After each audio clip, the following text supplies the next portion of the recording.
भारत के प्रसिद्ध मंदिर में से एक है विश्व प्रसिद्ध सबरीमाला का मंदिर। यहाँ हर दिन लाखों लोग दर्शन करने के लिए आते हैं।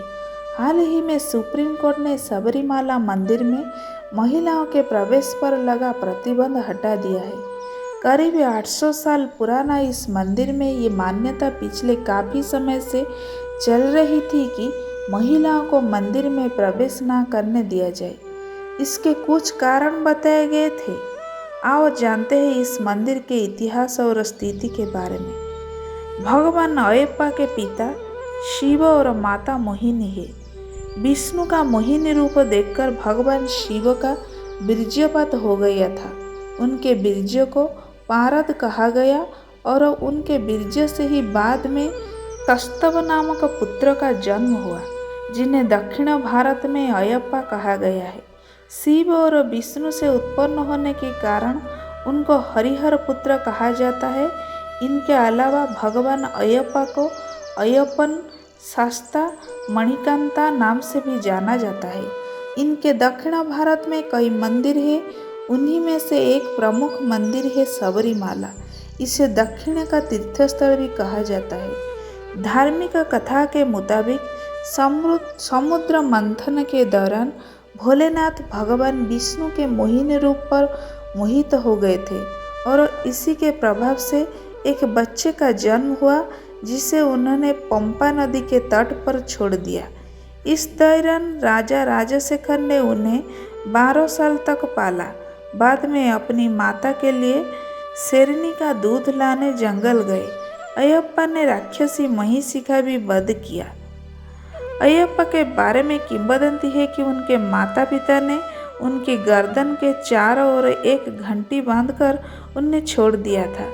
पांडालम के एक राजा राजशेखर ने अयप्पा को पुत्र के रूप में पाला, लेकिन भगवान अयप्पा को ये सब अच्छा नहीं लगा और उन्हें वैराग्य प्राप्त हुआ, तो ये महल छोड़कर चले गए।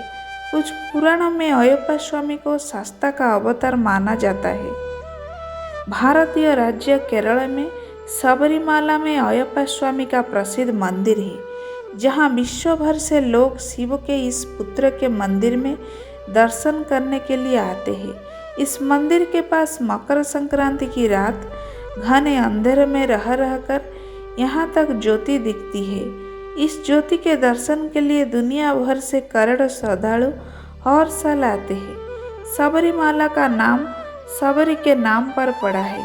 वही सबरी जिसने भगवान राम को जूठे फल खिलाए थे और राम ने उसे नवधा भक्ति का उपदेश दिया था। बताया जाता है कि जब जब ये रोशनी दिखती है और इसके साथ शोर भी सुनाई देता है, भक्त मानते हैं कि ये देव ज्योति और भगवान इससे जलाते हैं। मंदिर प्रबंधन के पुजारी के मुताबिक मकर माह में पहले दिन आकाश में दिखने वाले ये खास तारा मकर ज्योति है। कहते हैं कि अयप्पा ने शैव और वैष्णव के बीच एकता कायम की। उन्होंने अपने लक्ष्य को पूरा किया था और सबरीमाला में उन्हें दिव्य ज्ञान की प्राप्ति हुई थी।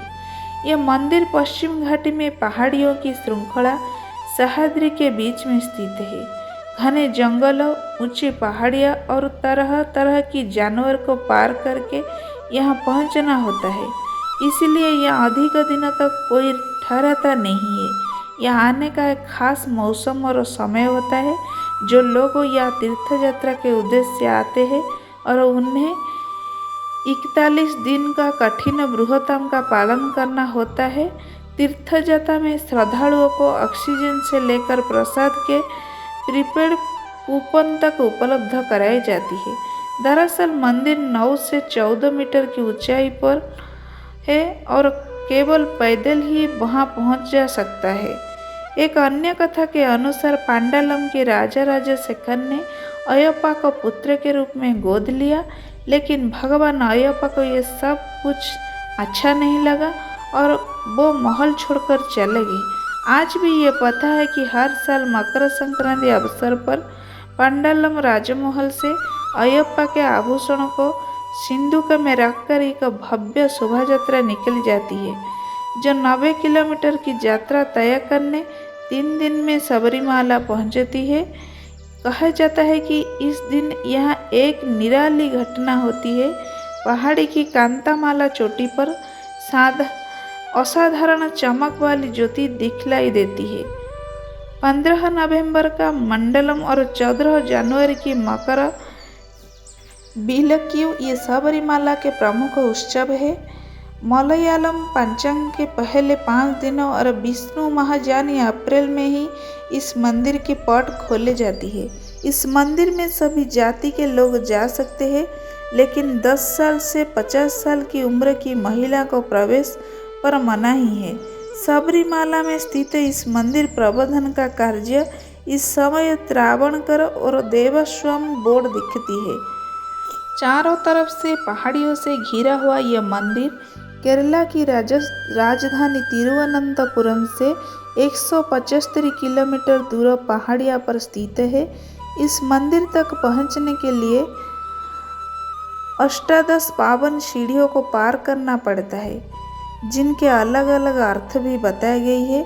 पहली 5 सीढ़ियों को मनुष्य की 5 इंद्रियों से जोड़ा जाता है। इसके बाद वाली 8 सीढ़ियों को मानवीय भावना से जोड़ा जाता है। अगली 3 सीढ़ियों को मानवीय गुण और आखिरी 2 सीढ़ियों को ज्ञान और अज्ञान का प्रतीक माना जाता है। इसका अलावा यहाँ आने वाले श्रद्धालु सिर पर पोटली रखकर पहुँचते हैं। ये पोटली नैवेद्य यानी भगवान को चढ़ाई जाने वाली चीज़, जिन्हें प्रसाद के तौर पर पुजारी घर ले जाने के देती है, से भरी होती है। यह मान्यता है कि तुलसी या रुद्राक्ष की माला पहनकर, व्रत रखकर और सिर पर नैवेद्य रखकर जो व्यक्ति आता है, इसके सारी मनोकामनाएं पूरी होती है। तिरुवनंतपुरम से सबरीमाला के पंपा तक बस या निजी वाहन से पहुंच जा सकते हैं।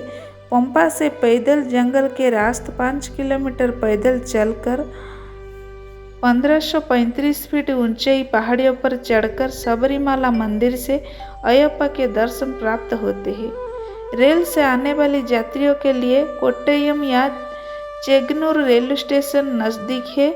यहाँ से पंपा तक गाड़ियों से सफ़र किया जा सकता है। यहाँ से सबसे नज़दीक एयरपोर्ट तिरुवनंतपुरम है, जो सबरीमाला से कुछ किलोमीटर दूर है।